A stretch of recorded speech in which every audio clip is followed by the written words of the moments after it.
जो पैसा आपका आता है, जो पैसा आपका आता है वो ठीक तरह से, उसका इस्तेमाल ठीक तरह से हो। अब आप देखिएगा अमृत योजना, रोहतक में अमृत योजना 300 से 350 करोड़ रुपए आया, 3 साल से ऊपर उसका टाइम होगा, 1 साल में वो खत्म होनी चाहिए थी। कौन लोग हैं ऐसे, कौन ऐसे लोग हैं जिन्होंने रोहतक पाड़ करके रख दिया और आज तक उस अमृत योजना का पता नहीं पैसा कहां गया, कहां नहीं।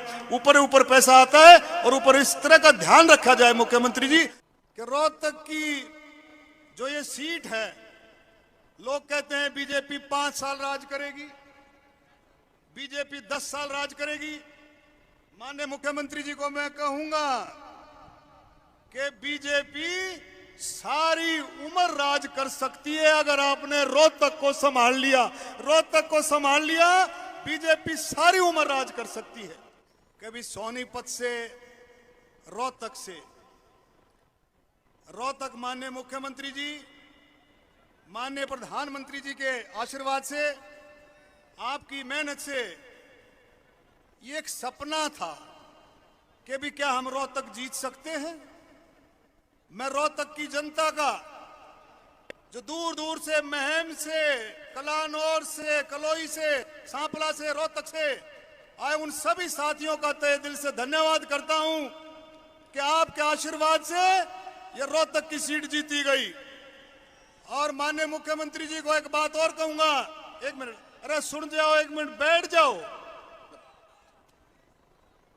कि रोहतक की जो ये सीट है, लोग कहते हैं बीजेपी 5 साल राज करेगी, बीजेपी 10 साल राज करेगी। माननीय मुख्यमंत्री जी को मैं कहूंगा कि बीजेपी सारी उम्र राज कर सकती है अगर आपने रोहतक को संभाल लिया। रोहतक को संभाल लिया, बीजेपी सारी उम्र राज कर सकती है। मैं आज रोहतक की जनता के लिए, माननीय मुख्यमंत्री जी, किसानों के लिए, खेती और मजदूरों के लिए, गरीबों के लिए, दलितों के लिए, नौजवान साथियों के लिए, हमारे बुजुर्गों के लिए, महिलाओं के लिए, खिलाड़ियों के लिए मैं आपसे प्रार्थना करूंगा। आप तो रोहतक के हो माननीय मुख्यमंत्री जी, रोहतक का विशेष ध्यान रखते हो। करनाल से आप एमएलए हो, करनाल से आप मुख्य, लेकिन रोहतक के आप बनियानी और आप अपने जो है इस इलाके के आप रहने वाले हो, रोहतक इलाके को विशेष पैकेज आज आप दे करके घोषणा करो कि रोहतक को ज्यादा से ज्यादा किसानों के लिए और गरीबों के लिए आप जो पूरा ध्यान रखते हो और भी ज्यादा ध्यान रखोगे। तो मैं आज इस मौके पर, आपने देखा कि केंद्र में मोदी जी की सरकार कितने सारे काम कोविड की महामारी के बावजूद भी आप लोगों के लिए कोई कसर नहीं छोड़ी। कोविड की महामारी करीबन 2.5 साल के करीब कोविड की महामारी खा गई, लेकिन फिर भी विकास का पहिया ना तो माननीय प्रधानमंत्री नरेंद्र मोदी जी ने, ना हमारे मुख्यमंत्री जी ने पहिया रुकने दिया और विकास के काम दबा करके विकास के काम चलते रहे। और उन इस विकास के कामों की गति और ज्यादा गति पकड़वाने के लिए आज मुख्यमंत्री जी हमारे बीच में आए हैं।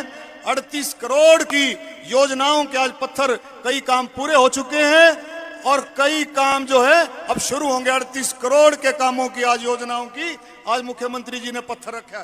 तो मैं माननीय मुख्यमंत्री जी का तहे दिल से धन्यवाद करता हूं।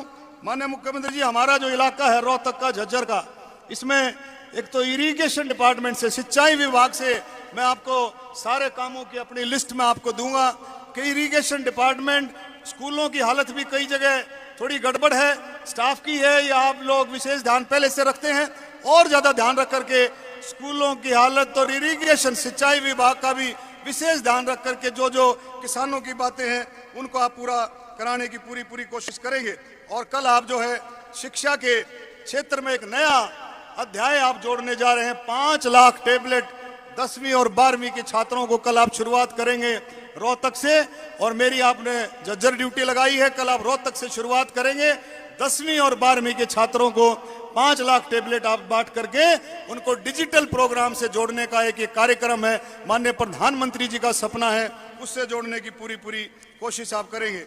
माननीय मुख्यमंत्री जी, एक ये छोटी छोटी बातें हैं, जो एक ये परहावर की जो जमीन है, जो परहावर गांव ने गौड़ संस्था के लिए दी थी, उसको आपने एक बार थोड़ा सा कोशिश करके, लोगों को बहुत उम्मीद है इस जमीन के बारे में, इनके साथ बहुत अटैचमेंट है। और आपने भी जो ये और इधर उधर की बात करते हैं, कुछ लोग ऐसे हैं, मैं कल भिवानी गया था माननीय मुख्यमंत्री जी, कल भिवानी भगवान परशुराम जयंती थी, तो नौजवान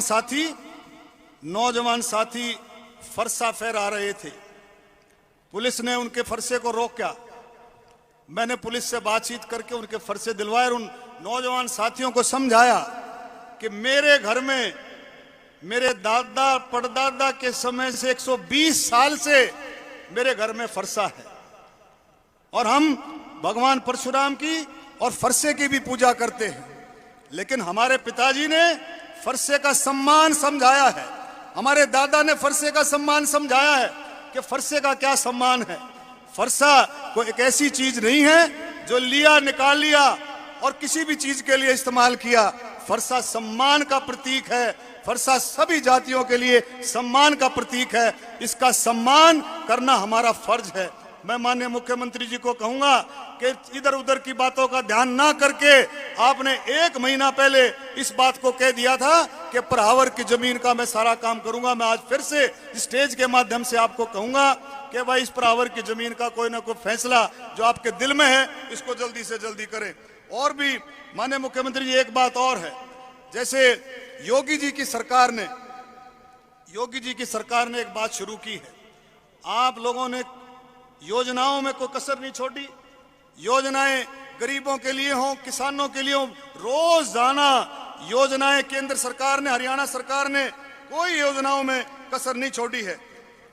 आप देखें, मेरी फसल मेरा ब्यौरा पोर्टल, मेरा पानी मेरा विरासत, किसान मानदेय सम्मान निधि योजना, अटल किसान मजदूर कैंटीन, स्वामित्व योजना, ग्राम दर्शन पोर्टल, यानी कि कोई भी काम, गांव का कोई भी काम, को गली हो, चौपाड़ हो, किसी भी तरह का कोई निकासी हो, आप ग्राम दर्शन पोर्टल पर डाल सकते हो।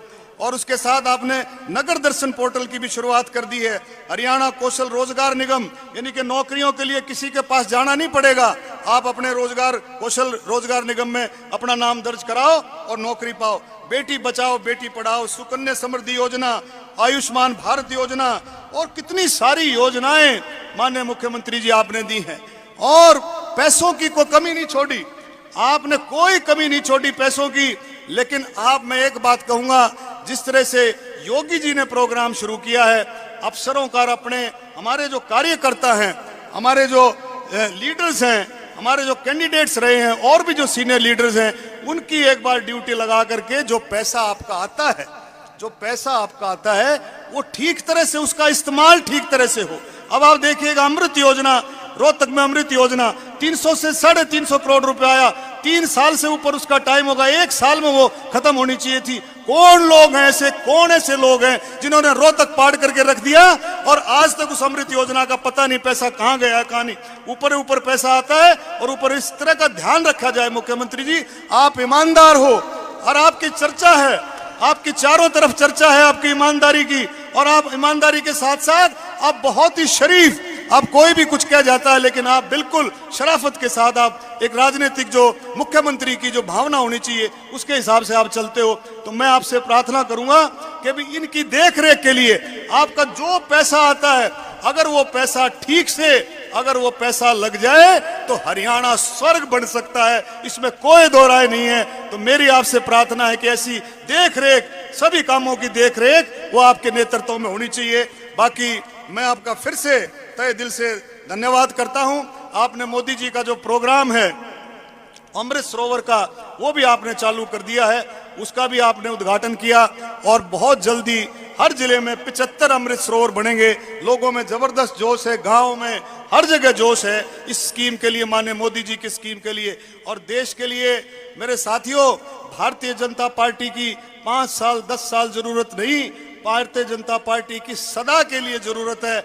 800 साल तो मुगलों ने राज किया और करीबन 200 साल अंग्रेजों ने राज किया।